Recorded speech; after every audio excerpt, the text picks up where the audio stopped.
Welcome to a special episode of our podcast series for financial advisors. Today's episode is Ask the Breakaways.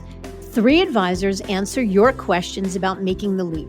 It's a conversation with Terry Cook of Parcion Private Wealth, Lori Siegel of Centrix Wealth Partners, and Michael Henley of Brandywine Oak Private Wealth. I'm Mindy Diamond, and this is Mindy Diamond on Independence.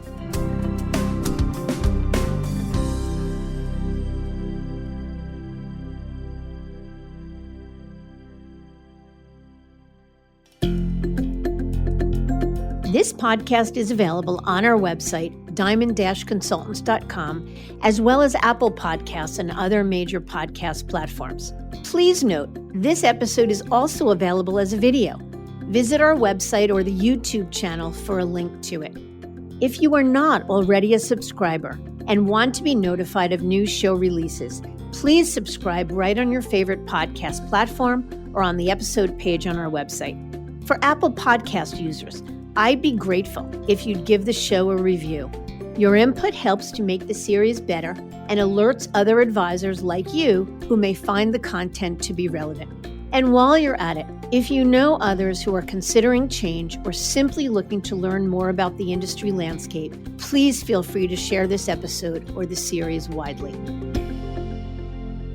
After more than 130 episodes of the show, one of the most common responses we've received from listeners is that they wanted to learn more, particularly when it comes to the specifics around interviews with breakaways.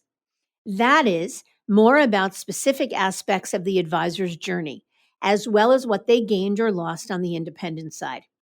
So we saved some of those questions and then sent out a survey via social media and email to listeners like you to find out what else you might want to learn.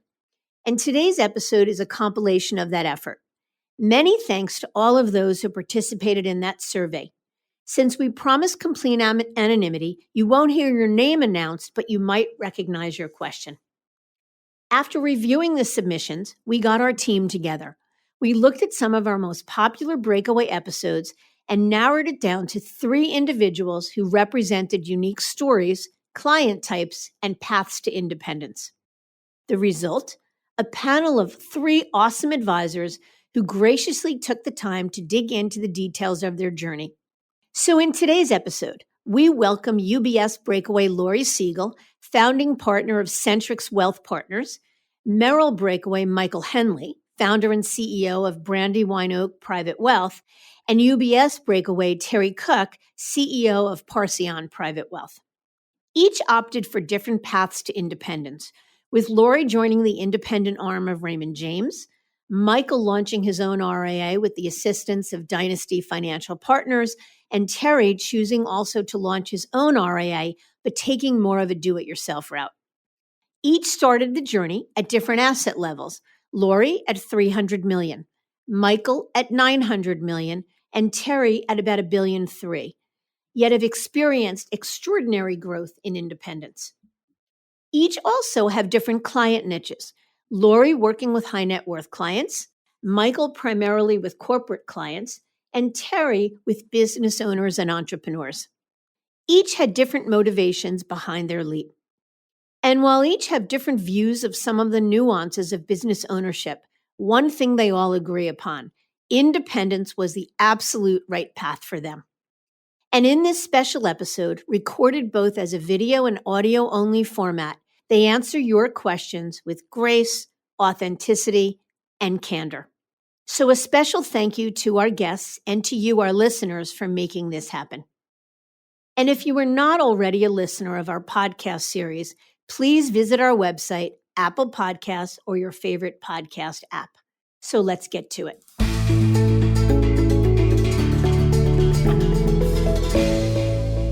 So first of all, I'd like to welcome my partner, Lewis Diamond, joining me on the show today. Excited to do this. Yeah, and our esteemed guests, Lori Siegel, Terry Cook, and Michael Henley. Thank you all so much for making the time and sharing your insights with us. We have lots to get to, so let's jump right into it. I have the first question, and I'd like to ask it of each of you. Tell us a little bit about your backgrounds, the firms you came from, where you are now, and how long you've been independent. So why don't we start with you, Lori? We'll go to Terry and then Michael. So we left UBS after 10 years. Prior to that, we were at Smith Barney for 13. We've had our own business, Centrix Wealth Partners, since February 11th, 2019. Amazing. And we'll unpack a little more about how it's going, but thank you for sharing that. Terry.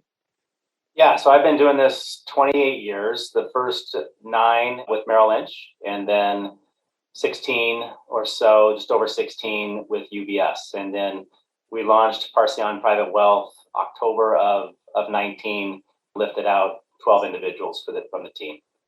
Awesome. And again, excited to learn more. We'll come back to that. Michael. Yes, so we started Brandywine Oak Private Wealth 3 years ago in July of 2018. We were lifers at Merrill Lynch. So I had a bold as my wedding cake, believe it or not. So we definitely drank the Kool-Aid, and it's been 3 years, kind of crazy. Amazing. Okay. So let's talk a little bit about how life has changed for each of you as an independent. Tell us a little bit about the things that are most different and how you've grown your businesses since inception. So let's start with you, Terry, and we'll go back around. We'll do Terry, then Michael, then Lori. Yeah, lots has changed. On a high level, kind of I break it down into, since we've been independent, obviously there's the part of actually running your own business, which nobody can fully be prepared for in some ways. But as far as the major differences, it's access to tools and investment process, the types of services that we can provide, and then the technology that's available to us. All of those have really added to really fuel our growth. And so those are the kind of the high level what I would initially point to. And how has your business grown since you left? It's grown. It's on I hate to jinx myself, it's on an unsustainable 50% a year growth rate. And we're talking about starting with $1 billion business. So it's been quite remarkable, and happy to kind of touch on where I think that comes from. And I think we'll do that. We definitely will. Thank you. That's amazing. And that's extraordinary growth. Michael, do you agree with what Terry shared in terms of those are the things that are really driving it that's most different? And how has your business grown since you left Merrill? I sure do. I entirely agree with Terry, especially around the technology side. So I would say one of the biggest advantages from our vantage point was the technology solutions, tax planning software, Holistiplan, eMoney Advisor. We're just literally night and day for those of us who are kind of, honestly, wonky, maybe financial planning nerds, like getting the weeds on some of this stuff. Technology was significantly night and day. I would also add, just more recently, we're now in a position to file clients' tax returns, something we were never able to do before at a big bank. So being in a position to essentially be able to file the return, the gift tax return, states, et cetera, is super exciting for us. That's great. And how has your business grown since you've gone independent? Yeah, so I would say we left Merrill Lynch for about 850 million, 900 million of assets. We're now closing on 1.5 billion. So not quite Terry's growth rate. I'm going to talk to him offline about what he's doing, but moving in the right direction, certainly. That's exciting and wonderful. Okay. Lori, how about you? All right. Tough acts to follow. Growth rate, probably not quite as high as theirs, but a good, healthy growth rate. Yeah, quality of life is better. Feel like we can give more holistic advice. We were doing some of that at a wirehouse, but just feel the freedom to do everything that we want to do for clients and more control. And I think the big thing, having been through this year and a half of COVID, oh my gosh, if I was sitting at a wirehouse right now, I would be beating my head against the wall. Yeah. And why do you think that would be? Well, because they can't go into the offices and they can't get in sync with their staff. We've been back in our office since last June and working like before. Now clients are Zooming more, not coming in as much, but we are working as a cohesive unit together. Got it. And let me ask a follow-up question to that of any of you who want to take it. Terry, you mentioned the ability to do more for clients, and you all seem to agree with that. Can you give us an example, a tangible example of what you mean by that? Yeah, Michael gave a great example for one, and really the way that we look at it, and I've looked at it for a while.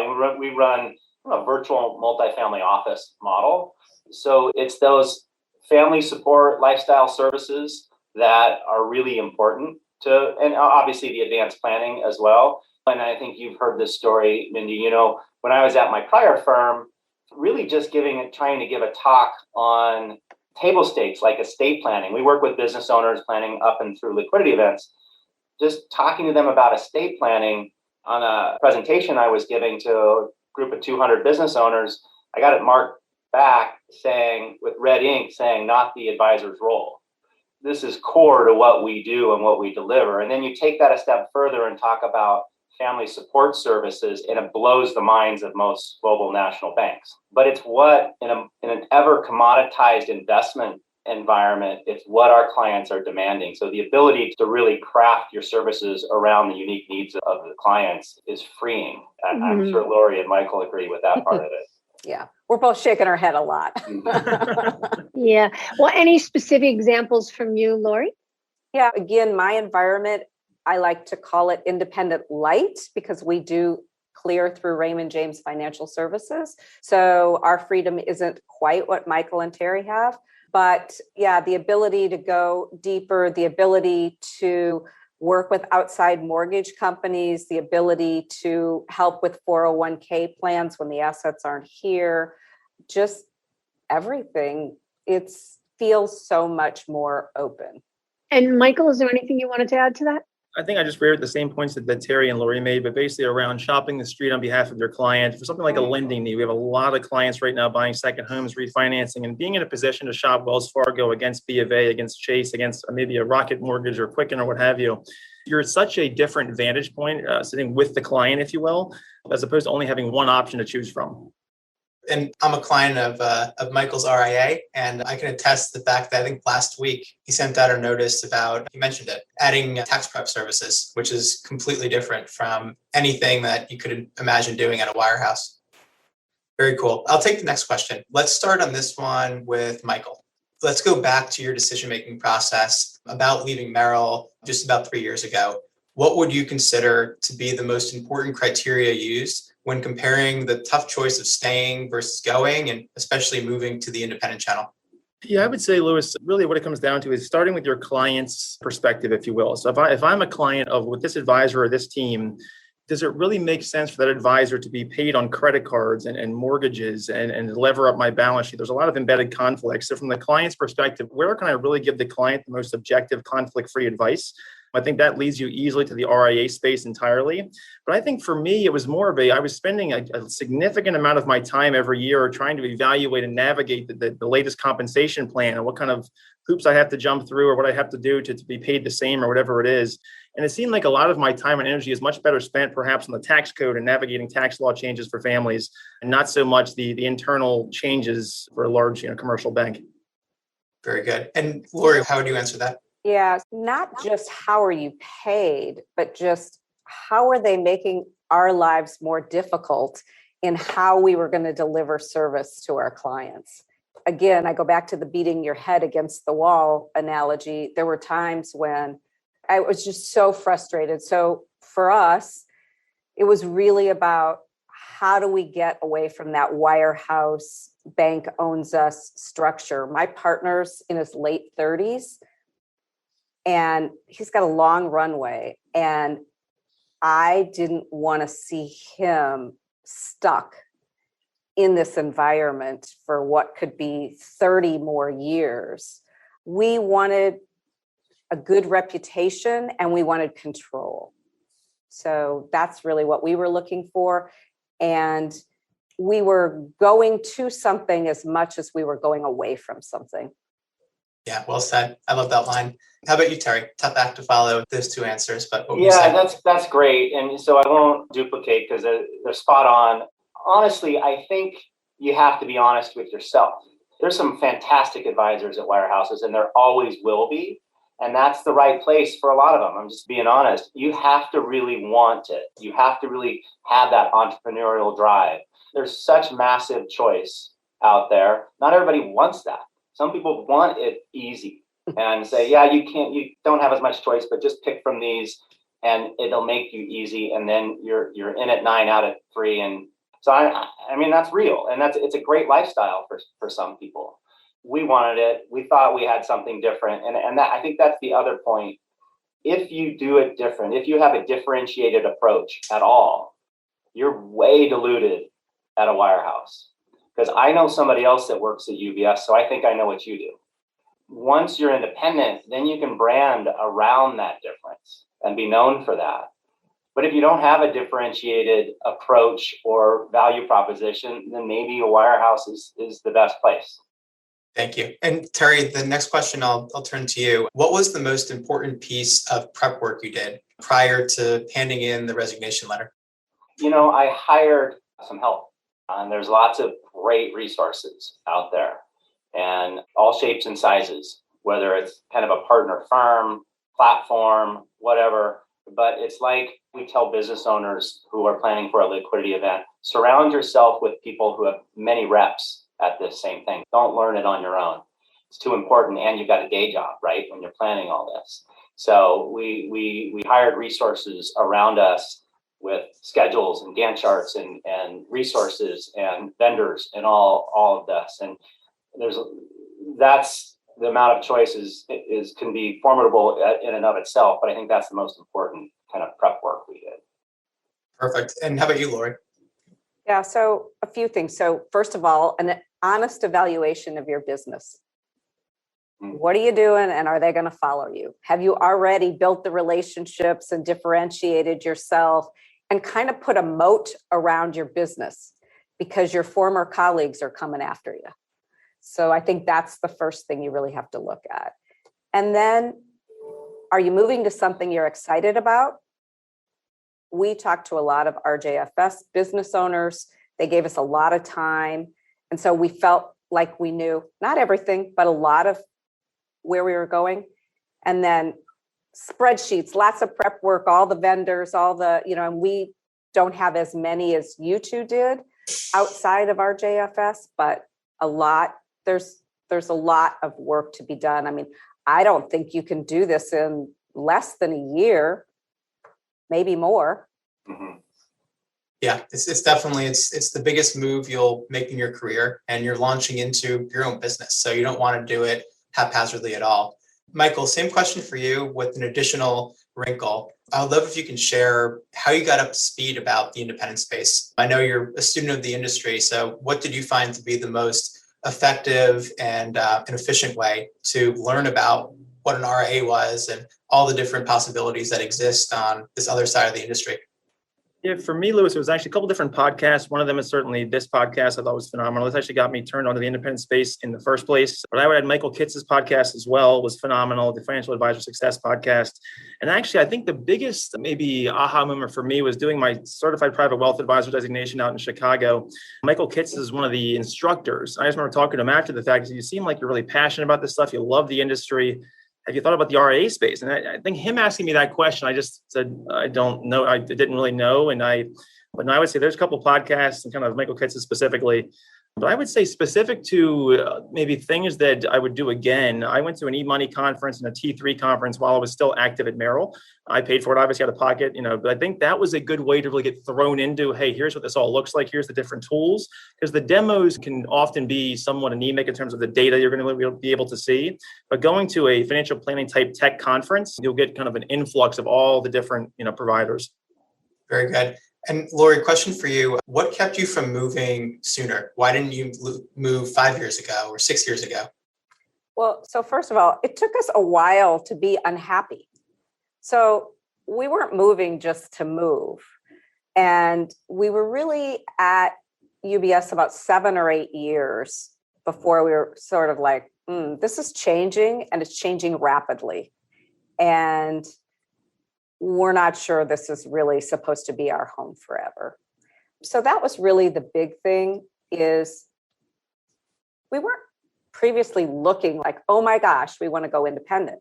What really did it was, oh my gosh, we've now worked for 2 large firms. They're really all the same. I'm surely not going to do that again. Let's see what's out there and what's going to fit for us. And the other thing, quite frankly, my business isn't as big as Terry and Michael's. And so I needed to feel that I was at a point that financially it made sense to go independent, because you do have a lot of costs that you fixed costs that you're taking on no matter what happens in the stock market, right? So all of those things came together in 2017, 18, when we really started batting it around. Lori, can I ask you a follow-up question? Mm-hmm. You mentioned that one of the driving factors was your 30-year-old partner who you didn't want to be stuck at Merrill Lynch. I'm struck UBS, by that. UBS, I'm sorry. I'm sorry about that. That's struck by that because we work with a lot of multi-generational teams, and it makes sense that a father wouldn't want his son to be stuck, or a mother wouldn't want her son to be stuck, or something of the sort. But it's probably less common for a senior advisor to be so concerned about the younger generation being stuck when it's not a family member. So what was that about? He started working with me when he was 19, and he was my intern. And, then he became my partner. He's an amazing guy.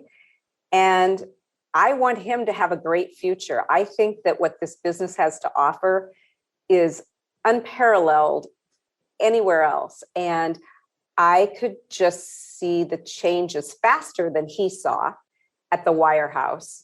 And I probably couldn't have stood it any longer because I'm that kind of person, and it started irritating me. But from a financial standpoint, I could have stayed.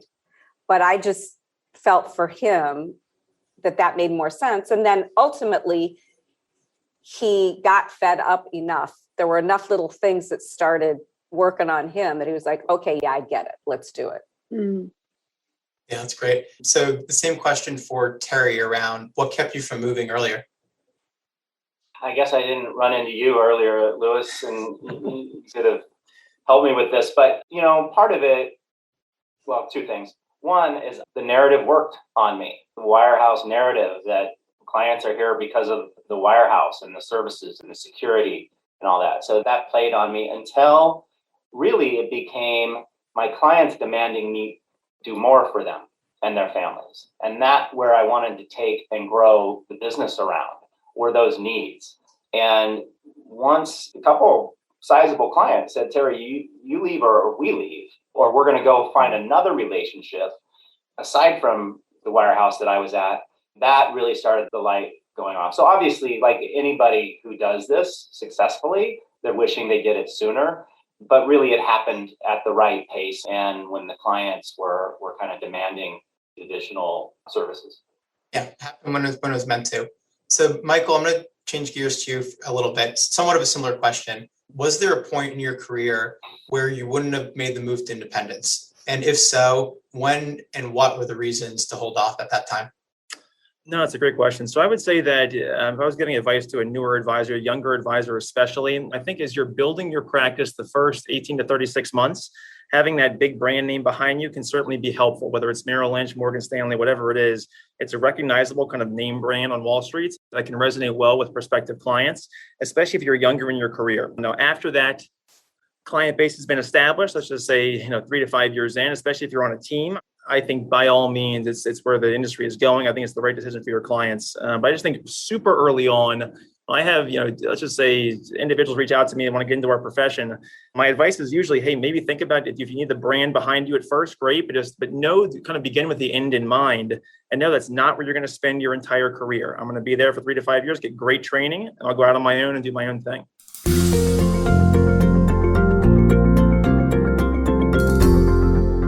So let me ask a question of all of you.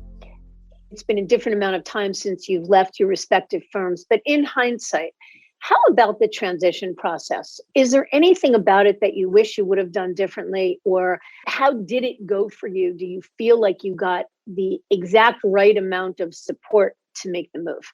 And why don't we start with you, Terry? You don't know what you don't know at the time. I got good help around me. I think you can never fully be prepared for the part of running your own company. Whether I could talk to more people about that aspect of it and truly understand what that entailed, being responsible for the culture. What does it take to lead? How do you leverage your time? On one hand, I say I would have prepped more on that, but I don't really know how you can do it until you do it, how you really know. So that's kind of how I would answer that, Mindy, is just try to get my head around what it's going to take to be a CEO of a business as well as a financial advisor. And so who or what was the most impactful in your transition? As far as kind of the resources that I put around me? Yeah. In my situation, I got to give them credit. We worked with a resource group with Fidelity, that's our custodian, and they put a really strong group of seasoned professionals of all aspects of technology experts, former COO, a number of people to project manage real estate to help us with this, and had Gantt charts. So that was the single kind of best resource that I had. Great. So, Michael, you used Dynasty Financial Partners as a service provider to get from there to here. And Lori, you had Raymond James. So how would you guys answer that question in terms of, did you have the exact right amount of support? Is there anything you wish you had or had done differently? I'm happy to jump in. I would say for the joke that I would make is I would have named our firm Brandywine Oak Private Wealth from the very beginning. We had to change our name. That's a long story I won't get into.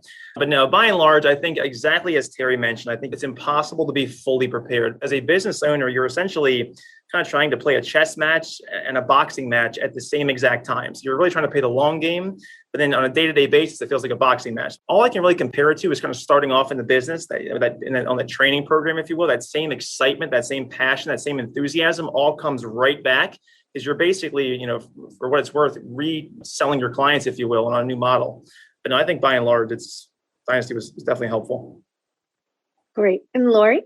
So yeah, RJFS was great for us, always there. Getting a little bit into the weeds of this for actual things, like renting office space was a lot more difficult than we thought, because, we wanted 3,000 or 4,000 square feet. Well, you don't get that everywhere. And we had to do a build out. I wish we would have started looking at the space earlier. We had to go into temporary space before our space was finished. And just generally, everything takes longer than you think it's going to, right?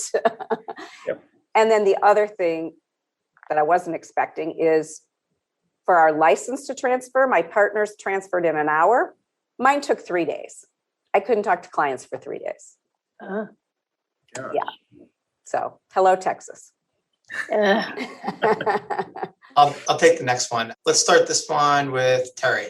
Obviously, the economics are a major component of the decision to go independent, but it's at the cost of leaving deferred comp on the table, and also the opportunity cost of not getting a 300% recruitment deal from another wirehouse or from a W-2 model. So for you, how did you reconcile the economic decision?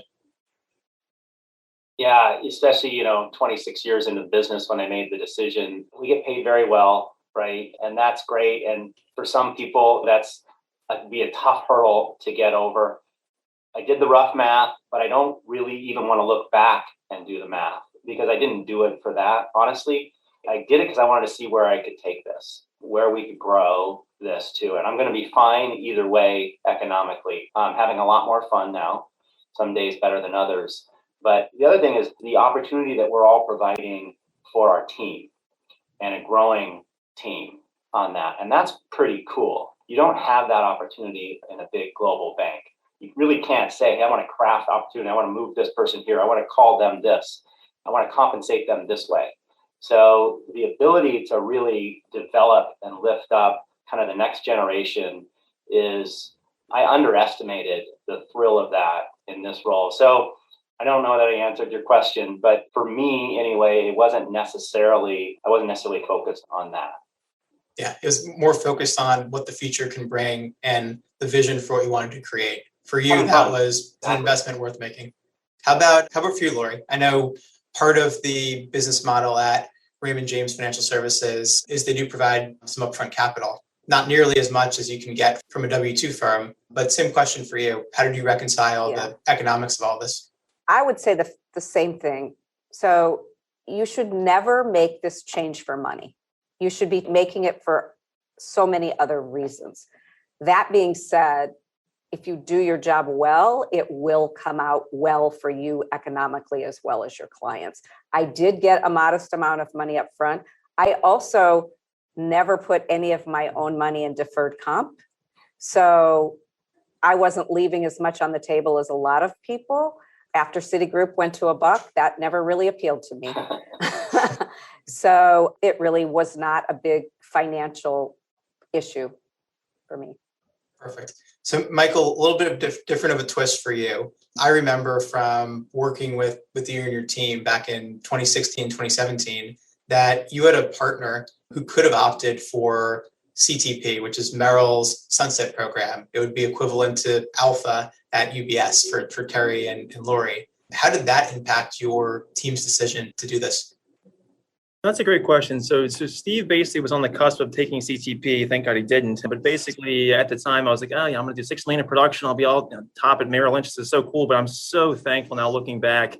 But I think it was most impactful for Steve, and I think Lori actually mentioned this as well, is that Steve cares probably more than, about his team almost as much as his family. Just like we do, we kind of think of our team as an extension of our family.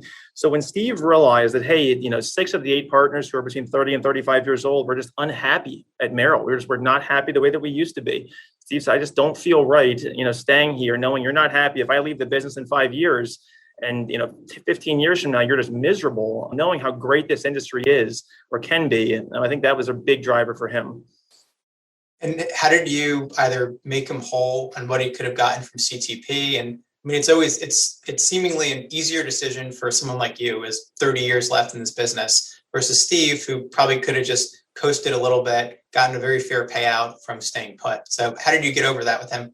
No, yeah. So we basically reimbursed Steve and Tracy entirely on their after-tax deferred compensation using basically an instrument from Dynasty, a revenue participation note.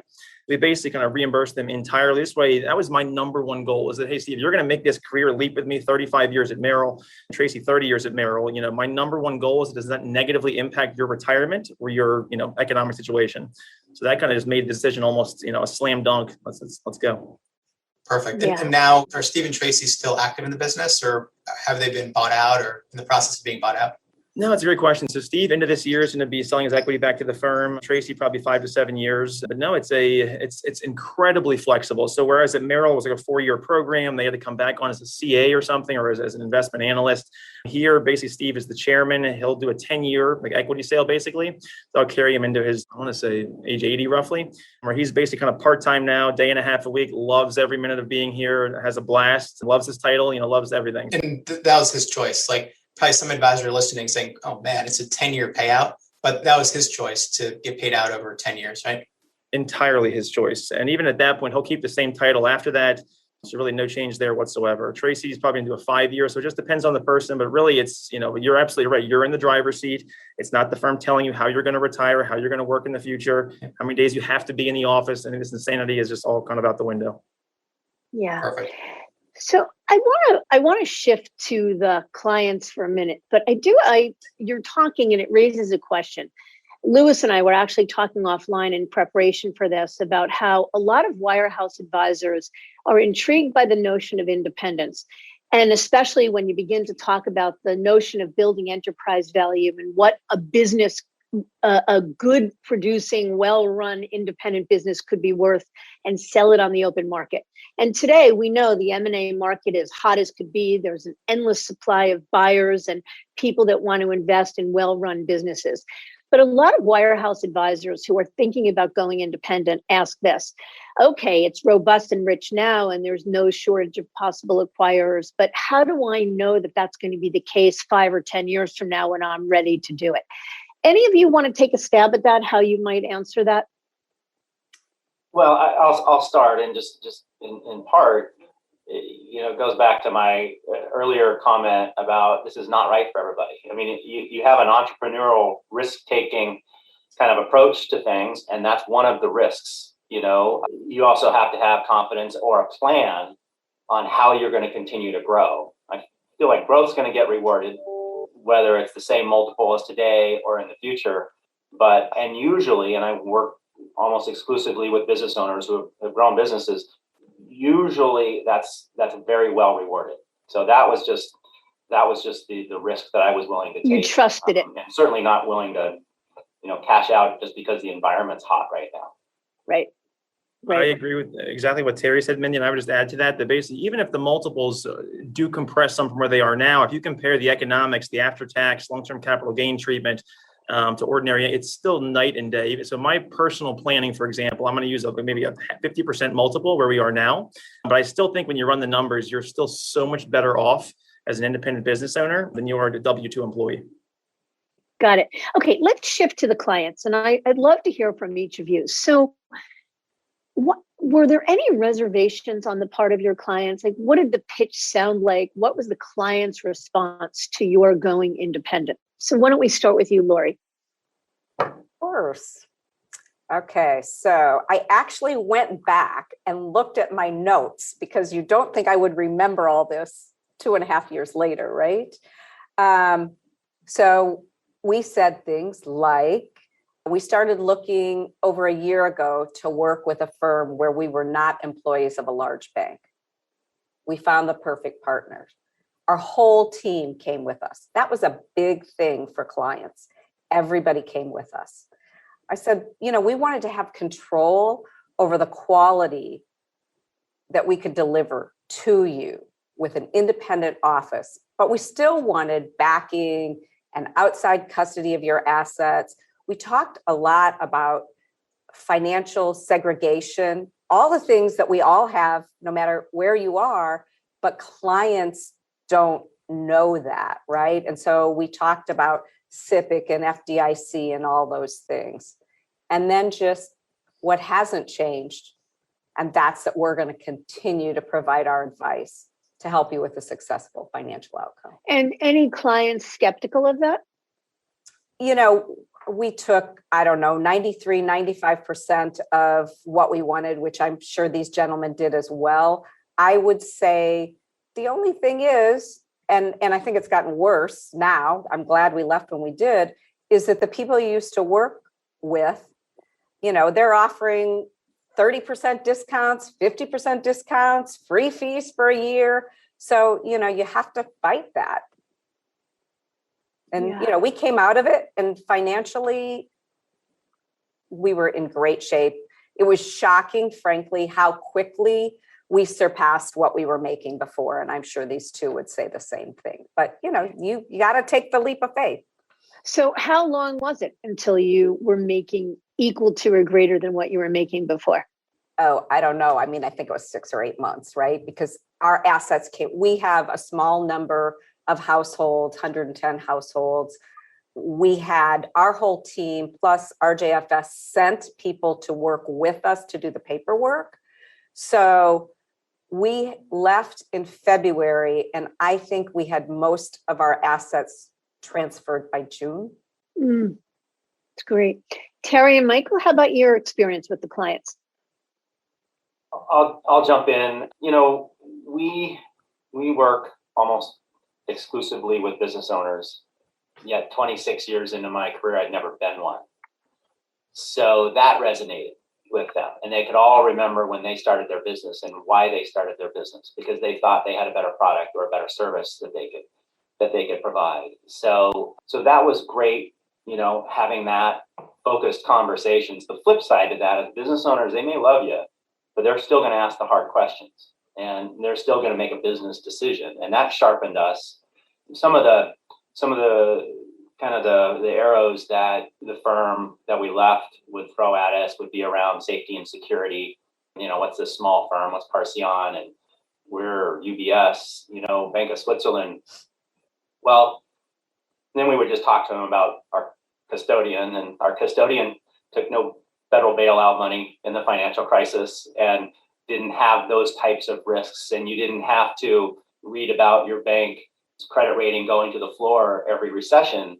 And then we talked about the safety and security and technology around that. And so it was an easy bridge to cross, but you just have to be ready for it and eyes open. They're going to try everything. And my last point would be, your clients give you some gifts when you leave. And some of those gifts are by them not coming. Some of those clients are the ones that took up most of your time, didn't get your value proposition, and free you up for other opportunities. And it was truly the case in our situation. So was it the case of shrink to grow? Did you leave assets behind? We left some. We were probably about 85%, and we had, we're $10 million minimums. So we didn't have we didn't have a tiered book, so to speak, but that 15% was made up while we were still transitioning the 85% we did take. Mm-hmm. Got it. How about you, Michael? Yeah, I think Lori and Terry, so I could not agree more. I think we just really stressed that, hey, we've kind of concluded that separating, perhaps where you get your financial advice from where financial products are manufactured is probably in your best interest. I think kind of mimicking the family office model was an easy conversation. And I do think, to Lori's point, that, waiving the fees for a year is something they were aggressively doing. And I think that's really something you have to just explain to the client. Look, do not be seduced by discounted financial advice. I mean, just think about all the other ways they can make money off of you. If they can waive the fees for a year and still be profitable, there's a lot of other sources of revenue for these big banks. So it kind of reiterates the point that we're all driving home. And any skeptics? I would say we had some clients that were on the fence, but once you really explain that the Fidelity investment story, the custodians have just gotten so significant, they're bigger than the wirehouses, you can really, I think the stability of the custodians, and everyone knows Fidelity, for example, that was such an easy story, discount firm, commission free, at the time it wasn't, but basically that was such an easy story to tell. Many of these clients had their 401k plans with Fidelity, so it was an easy, that from a reinforcement of stability, that certainly helped. Got it. Definitely.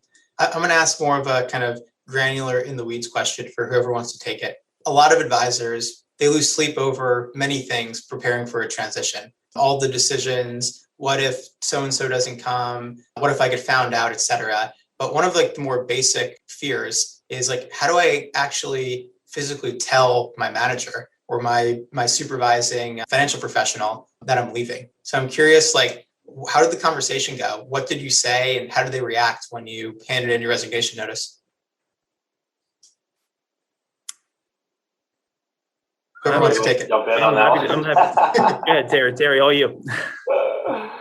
I mean, in a big firm, a lot of the managers' compensation and livelihood is based on your success and your growth. So it's not a fun conversation. So there were the hard ones where it was suddenly I'm their best friend, and then it was adversarial. And then there were the phone calls from their bosses that say, hey, I get it, I'm going to miss you, wish you the best, which I don't know if that was true, but that's what they said. So, but at the end of the day, it was one of the most exciting days of my career. And so I wasn't going to let, anything take away from that. And at that point, it's point of no return. So it's really an exciting time. Same experience for you, Michael and Lauren? Yeah, so I would say for me, our direct manager was at a concert when we resigned on a Friday afternoon, and we called, and they, answered loud music in the background, had to call me back, and I said, hey, I'm resigning. I think it's an important phone call. And they thought I was joking. They called back and said, no, seriously, what's going on? I said, no, our whole team is resigning. So, and that was just an interesting way to communicate, but the rest is history, and off to the races.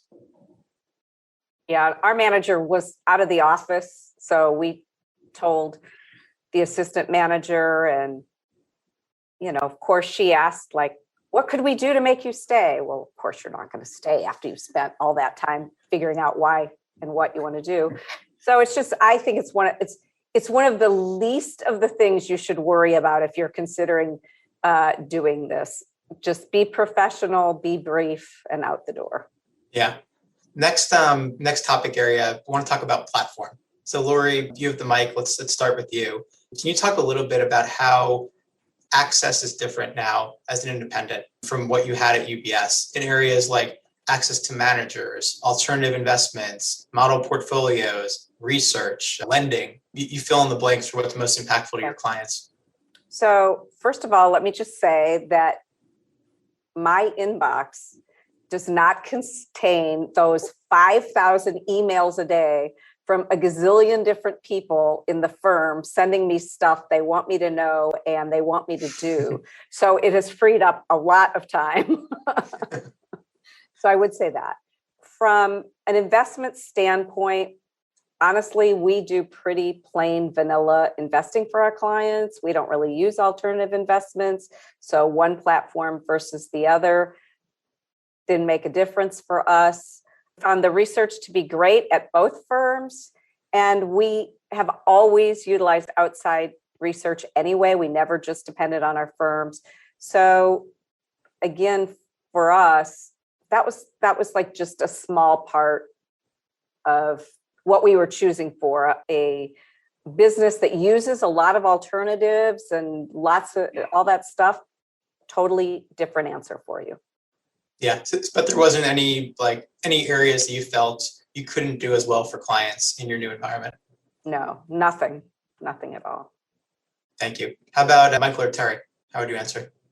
Yeah, so platform-wise, obviously on the investment side, when we were at Merrill, you can access Merrill Research, maybe a couple other providers, but really in the independent side, you can truly use the research of every Wall Street firm. So whether it's Goldman, UBS, Morgan Stanley, Merrill, JP Morgan, we have access to all of them.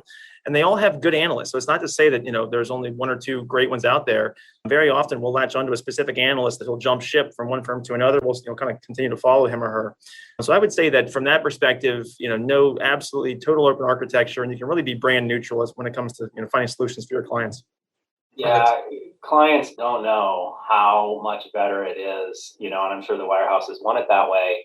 Research is one point, access to tools and products. I totally underestimated the amount of choice. It's overwhelming. And it goes back to my earlier point that it's not for everybody because it is overwhelming. It causes you to also do a significant layer of due diligence yourself. But for our clients, and one good example is in the alternative space. And this was always a complaint at the private wealth side of UBS was that we just don't have anything interesting or it's just a limited amount of offerings. Well, be careful what you wish for because now the world is your oyster, right?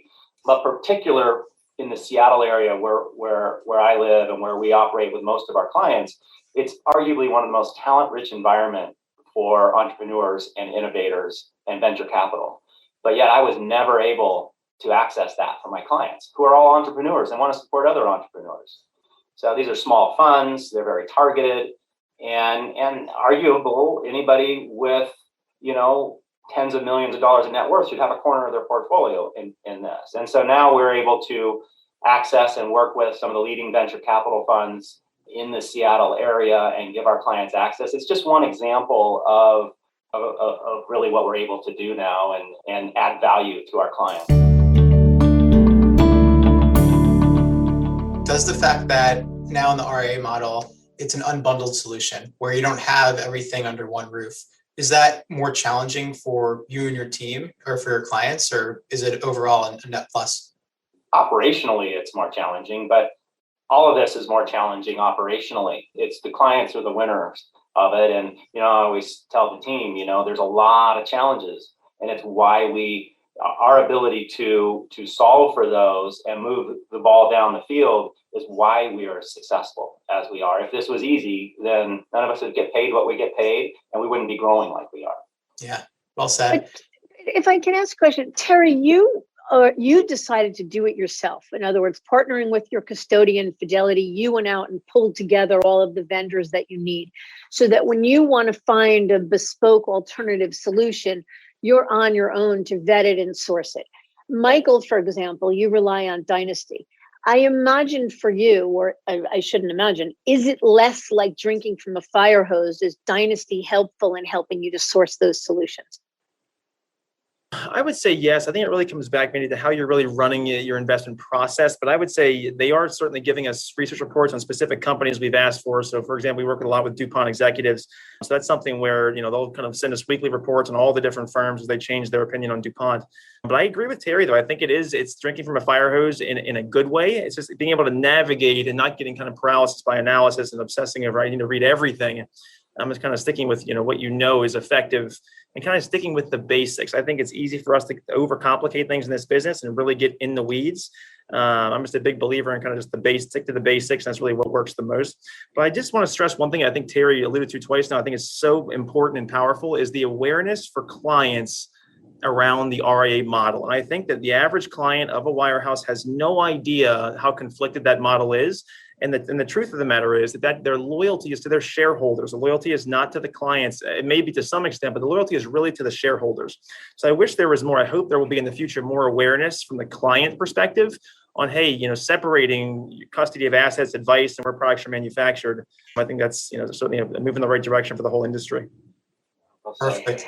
But go ahead, Louis. No, I had a slightly different topic, so please ask your follow-up. Well, yeah. So as a follow-up, that's an interesting point. We know a lot about the independent space, and so couldn't agree with you more. But I'd ask all of you, we hear from wirehouse advisors that make the comment that, if I ran a plain vanilla business, a non-ultra high net worth business, I could see going independent, but my clients require the all under one roof solutions that a Merrill Lynch or a UBS or a Morgan Stanley provides. And I even had one that said to me that when he watches these high net worth focused advisors leaving to go independent, they're leaving because they didn't know how to access the right tools and resources within UBS or Merrill Lynch or Morgan Stanley. And I imagine you would all think that that's a nutty comment, but I'd love to hear what you think about that. Yeah, I guess my initial reaction would be, if that's true, is it at any cost that they want that convenience? And it's really not on the client to provide the convenience. It's on the advisor. And Michael mentioned earlier about running a process on lending. I mean, that's huge for our clients to be able to do that. Yeah, we don't get paid on that. We're not conflicted on it anymore, but we can run a process one against the other. And then if you really want convenience, what about somebody that'll also help you with your luxury travel, your private air travel, booking that jet, nutrition specialists, all these other things? Why, we can do that now. We can really provide them convenience. The wirehouses have no clue to the degree that we can do that. Yeah, is it more work operationally, and does it take some more moving parts? Yes, but gives us the ability to go upstream even more for the type of clients that we work with.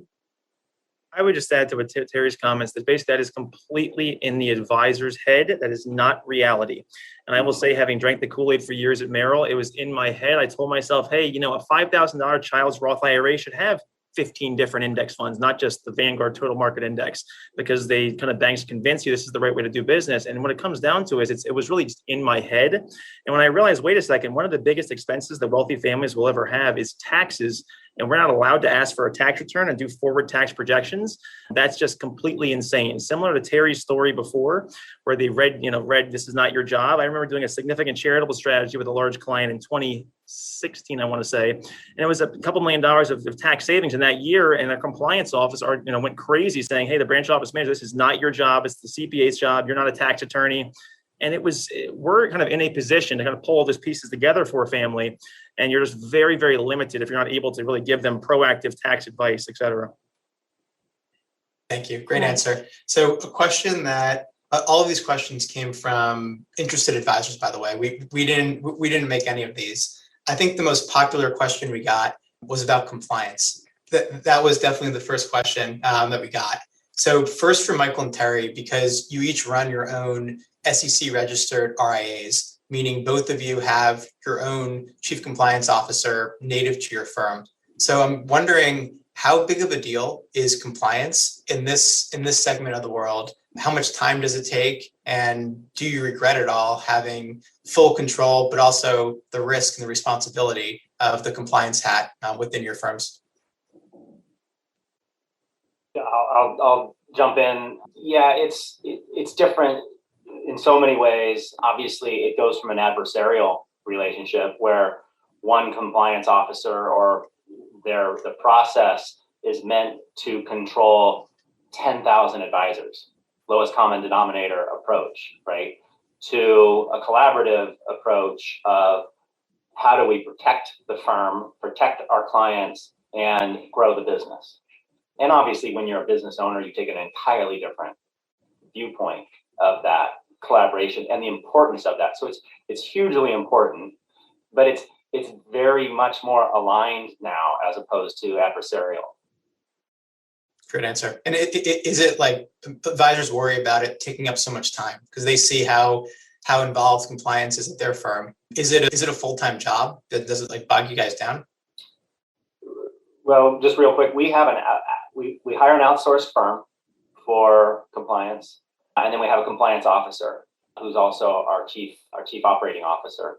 So it doesn't take an outsized portion of our time, and partially it's because we chose to pay for a good portion of that.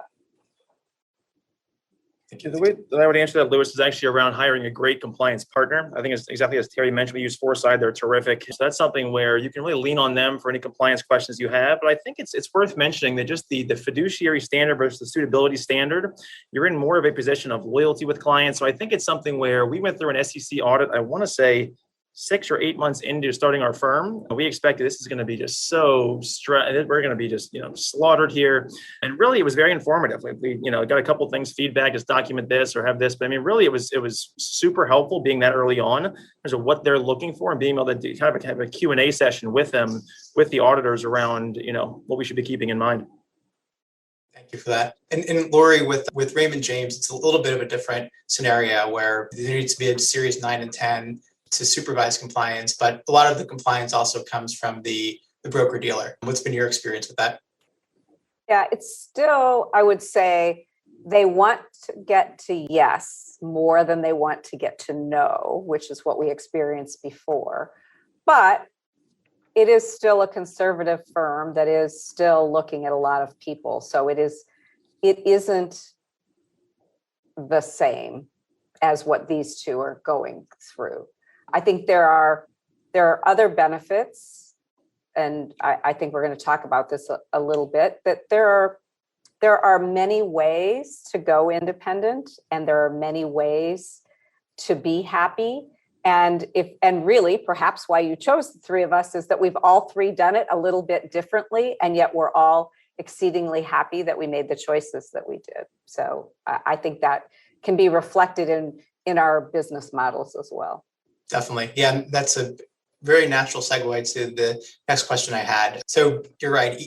Each of you got from captive wirehouse employee and very successful, highly nationally ranked advisors to running your own businesses. But Lori, you did it through Raymond James on the independent side. Terry, you launched it really on your own in partnership with Fidelity, pulling together some other resources. And Michael, you opted to contract with Dynasty Financial Partners to be more like the turnkey, your turnkey launch partner. So you did all kind of get there differently.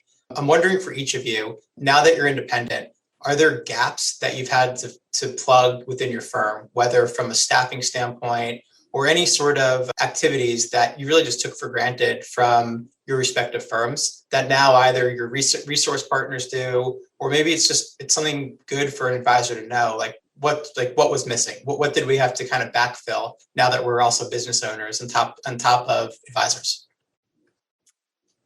So I'm going to start because mine is again, independent light. And so I'm going to make a little plug for this because I think there's a lot of people that are maybe listening to this and they're listening to what Terry and Michael have gone through and they're like, oh yeah, this sounds great, but I don't think I could do this. This is a lot. There are things I don't like about where I am, but this sounds like a heavy load. And so to me, the RJFS or something like that, Mindy and Lewis can help you find other firms that do this for you. It's the in-between. It's what we needed. In other words, they're carrying the compliance load. They are doing a lot of things for us. We hired Insperity to do our HR and our payroll. We don't have to make every single decision that Terry and Michael do. We don't have all the freedoms they have. So you need to make sure for your business model and how you serve your clients that the amount of freedom that you have is enough to make you happy, because we all want to be happy and do the best we can for our clients. We felt like this gave us enough control on our relationships without building it from the ground like Terry did. So it works for us. And I would just throw that out there for people that aren't, managing $1 billion and are like, gosh, will this work for me? And it absolutely can work for you. Yeah, what well said, because there's trade-offs with everything. I mean, Terry and Michael have seemingly more freedom because it's their own RIA, but you also probably pick up, which they could talk about, some additional responsibility and work. So it's all a balancing act of what it is you as the advisor value most. That's a brilliant perspective. How about Terry and Michael? Same question. The quick answer for me on that is making a very quick decision to hire somebody in operations. It's a big part, especially, in the path that we took. There's so many moving parts that need to be solved for, so we can focus on other aspects, not only the clients, but the vision and strategy and implementation of that. So the operations part, the HR part, hard to fully appreciate until you're responsible for it. And then, probably some of the biggest gaps is in my own personal growth, and that's around leadership. It's morphing from just leading and being there for the clients to leading a firm if we truly want to grow like we think we are. So I'm still learning on that, and it's still a work in progress, but focusing on it. And I think that's one that the quicker people appreciate that's a skill that's a muscle they've got to exercise. I would say the exact same thing, more or less. I mean, basically, I do think it's important to mention that your number 2 person on your team or at your firm, whatever it is gonna wear a lot of hats. So I was mentioning Allison; she's a rock star, the co-CEO. I mean, basically, she was the general contractor for real estate expansion, so she was very involved in the build out. She's the HR manager. She's the CEO, obviously, half the time. She's the relationship manager as well. So I think that number 2 person on whatever team you're on is they have to know going in, I'm going to wear a lot of hats. Or if I don't want to wear those hats, maybe I should look at a tuck-in, joining an existing RIA, joining a Raymond James, joining an LPL, whatever it is. But I think as long as you know going in, this is what they're going to be doing, most likely, because you're kind of, as the CEO, you're really getting in front of clients the most. So they're kind of in that unique position where they're kind of in between. Thanks, Michael. The last question I had, then I think Mindy had one more before we wrap. So whoever wants to take it, whoever I guess was more in the weeds on the financial side. When you were looking at going independent, evaluating different firms and business models, part of the process is the firm's creating a pro forma profit and loss statement for you to be able to imagine what your business looks like on their platform after all the different expenses of running a business. From your standpoint, what were some of the surprises, and how accurate was the pro forma P&Ls to what you're actually seeing now as business owners? I think the revenue side was spot on. We're not getting compensated in some of the areas that we got compensated before, so we had to adjust for that. Obviously, lending and being a big one. Revenue was spot on. Underestimated the costs in some areas, specifically marketing. I'm really purposefully trying to grow a brand and raise awareness in our area. And that, there's ways to do that the slow way and ways to do that the quicker way. And those costs. So I underestimated that, but leaning into that because it also works. So that's one area that I would say I got surprised a little bit. Anyone else want to take a counterpoint? I think everything from the P&L from our standpoint was fairly what we would expect. Nothing was drastically different. I think we were a little sticker shocked to office furniture, like $100,000. We're like, oh my God, this is insane. But overall, I would say it's, nothing too far off. Perfect. And yeah. What did it cost to start the business? Forget about you lost the deferred comp and stuff like that, or the opportunity cost of certain things. But what was the hard dollar cost of security deposits? And before you even had $1 of revenue within your firms, do you have a rough approximation of how much it cost you to go independent?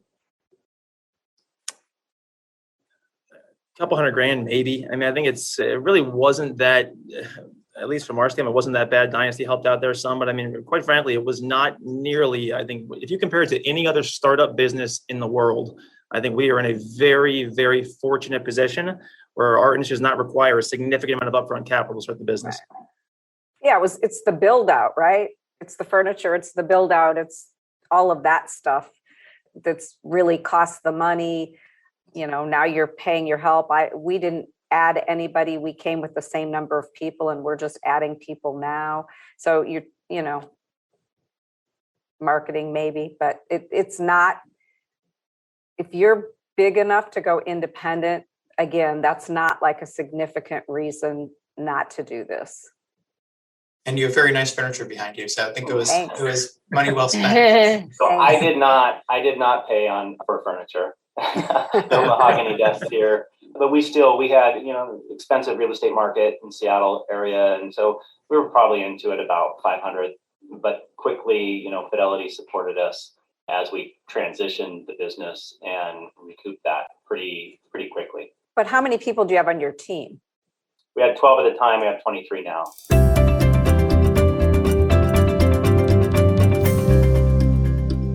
So that actually, if I can pivot, that's really my last question is, I want to ask you all mentioned at the beginning growth. It sounds like, Terry, you've had astronomical growth. Michael, you sound like you've had some great growth, and you as well, Lori. So the final question is this, it's sort of twofold. What do you think is most responsible for the growth you've had? And what do you think the future looks like for your firm? Like what's on the horizon over the short term, the midterm, and the long term? So that's a lot packed into one question. Why don't we start with you, Terry?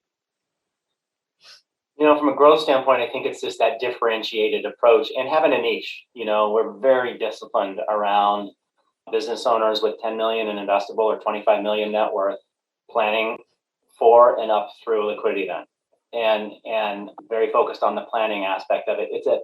We're very disciplined around that, and that aids in our branding, our positioning, and our awareness. So anytime there's a liquidity event planned in the Pacific Northwest, our hope is that we're in the conversation, right? And we're very good at it. So that stepping out of the brand illusion of a big global bank is really, 3/4 of it, honestly. And so going forward, it's just leaning into that, really doubling down on that focus, and then seeing where the needs of the families we serve take us as far as services. I mean, they will inform us how this looks 5 years from now, because now the ankle weights are off, right? So we can build it, and that's exciting. That's fun. It's fun for the whole team to kind of have a part of that.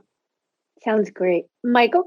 Yeah, I would say the biggest, attribution to our growth would have to be just differentiated story. I mean, basically, what we find is when we get referred to clients, Goldman Sachs or one of the wirehouses, and the advisors never review their tax return. I mean, it's the low hanging fruit. This is obvious stuff. Maybe it's table stakes, but it's actually it's shocking to us. $15, $20 million client, advisors never review their tax return. How do they understand the tax impact of portfolio changes? I mean, it's literally driving a car at night with your headlights off. I mean, it's craziness. So I would say staying really focused and narrow on what you excel at. For us, it happens to be tax planning.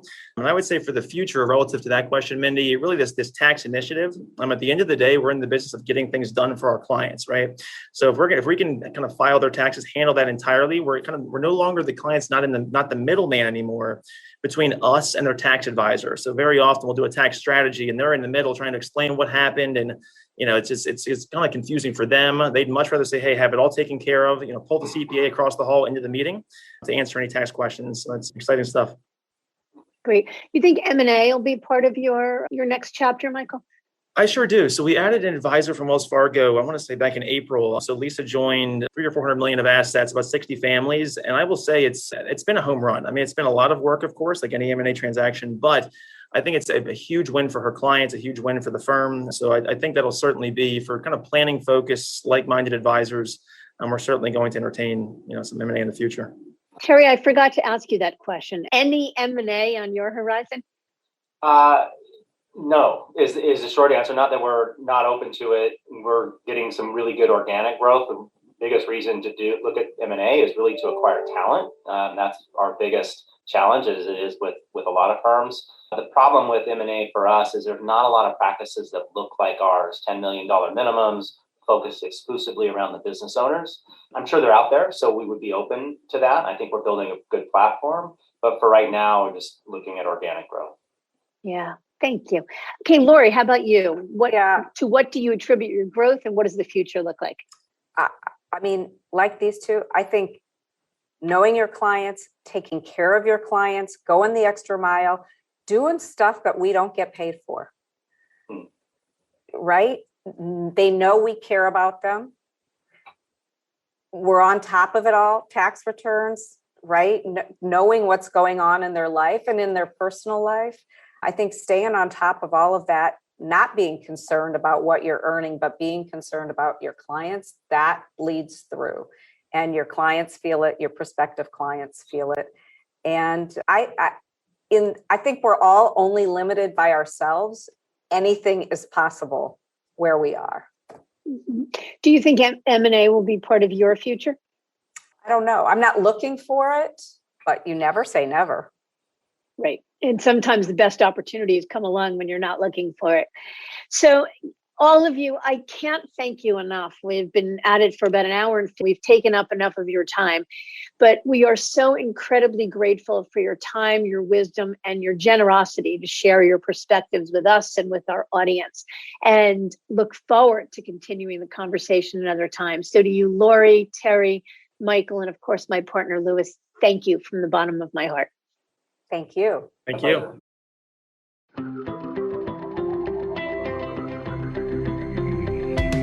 I thank you for joining us and hope this episode answered the questions you've been thinking about.